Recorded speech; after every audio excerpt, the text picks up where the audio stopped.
पंचखाद्य लाडू बनवण्यासाठी सर्वात आधी इथे मी 1 वाटी जाडे पोहे घेतले आहेत। हे पोहे मी चाळून, पाकडून आणि स्वच्छ नीट करून घेतले आहेत। आता हे पोहे आपल्याला छान कुरकुरीत होईपर्यंत मंद गॅसवर चांगले भाजून घ्यायचे आहेत।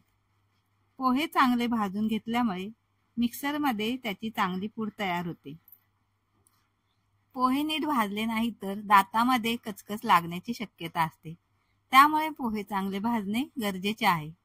आता हे पोहे चांगले भाजले आहेत, ताटामध्ये काढून घेऊयात।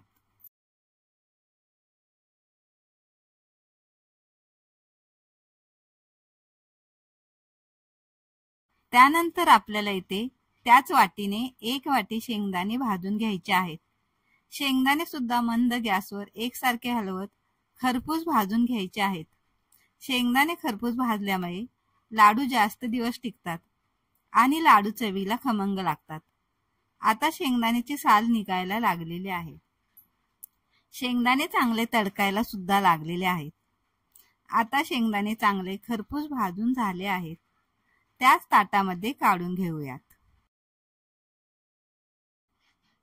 त्यानंतर आपल्याला इथे 1 वाटी फुटाण्याची डाळ घ्यायची आहे। ही डाळ भाजलेली असते, त्यामुळे जास्त वेळ भाजण्याची गरज नाही। हलकीशी कुरकुरीत होईपर्यंत आणि त्यातील मॉइश्चर किंवा ओलावा निघून जाण्यासाठी ही डाळ चांगली परतून घ्यायची आहे। ही डाळ आता छान भाजून झाली आहे। ही डाळ त्याच ताटामध्ये काढून घेऊयात।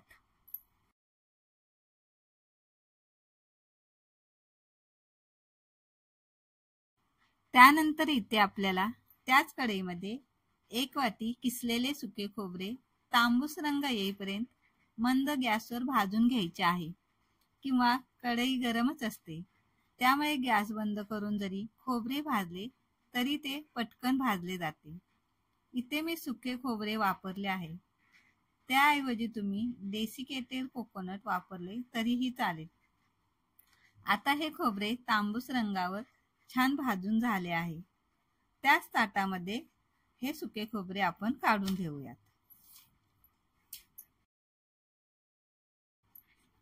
आता हे ताटामध्ये 1 वाटीच्या प्रमाणात घेतलेले व भाजलेले सर्व जिन्नस पूर्णपणे थंड करून घेऊयात। आता हे सर्व जिन्नस पूर्णपणे थंड झाल्यानंतरच मिक्सरच्या भांड्यात आपल्याला काढून घ्यायचे आहे आणि त्यानंतरच त्याची रवाळ अशी बारीक पूड तयार करून घ्यायची आहे। मात्र हे लक्षात ठेवा, पूड तयार करून घेत असताना मिक्सर चालू बंद करतच पूड करायची आहे।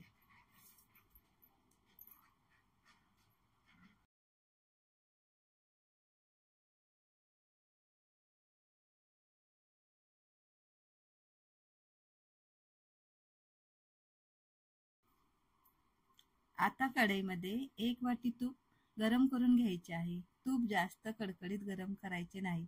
साधारण तूप गरम झाले की त्यामध्ये आपल्याला 1 वाटी घट्ट भरून गव्हाचे पीठ घ्यायचे आहे।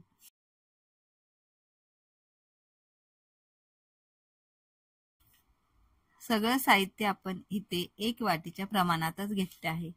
आता हे गव्हाचे पीठ सुद्धा आपल्याला मंद गॅसवर मस्त सुगंध येईपर्यंत आणि छान बदामी रंग येईपर्यंत चांगले भाजून घ्यायचे आहे। हे पीठ बदामी रंगावर भाजून झाले आहे। हे आपण असेच थंड होण्यासाठी ठेवून देऊया।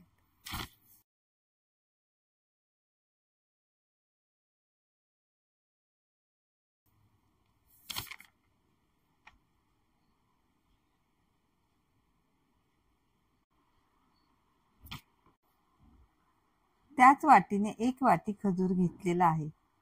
त्यानंतर इथे आपल्याला वाटीतील थोडेसे तूप टाकून खजूर तुपावर थोडा वेळ परतून घ्यायचा आहे। खजूर तुपावर परतून घेतल्यामुळे लाडू खराब होणार नाही।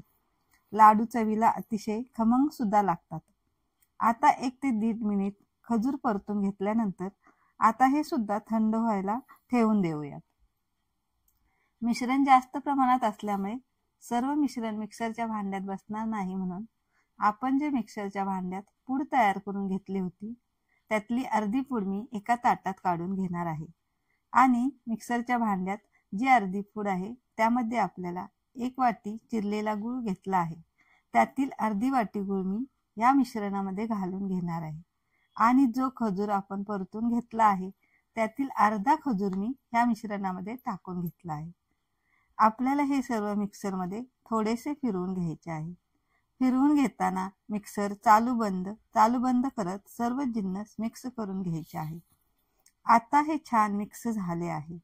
हे आपण एका भांड्यात काढून घेऊयात आणि राहिलेली पूड आणि अर्धी वाटी गूळ आणि खजूर टाकून सर्व जिन्नस पुन्हा मिक्सर चालू बंद करून मिश्रण करून घेऊयात। आता हे सर्व मिश्रण सुद्धा त्याच भांड्यात काढून घेऊयात।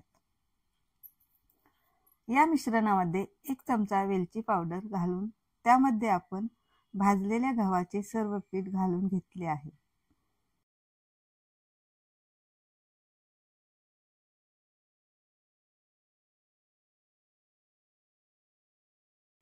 सर्व जिन्नस चांगले एकजीव होईपर्यंत मिक्स करून घ्यायचे आहे। मिश्रण चांगले मिक्स झाल्यानंतरच थोडेसे इथे गार्निशिंगसाठी पिस्त्याचे काप करून ठेवले आहेत। आता आपण हलक्या हाताने मिश्रणातील गाठी फोडून लाडू वळून घेऊयात। लाडू हलक्याच हाताने वळावेत। लाडू बघा किती छान एकाच हाताने वळले जातात। हे लाडू चवीला अतिशय स्वादिष्ट तर लागतातच, शिवाय पौष्टिकही आहेत। तुम्ही तुमच्या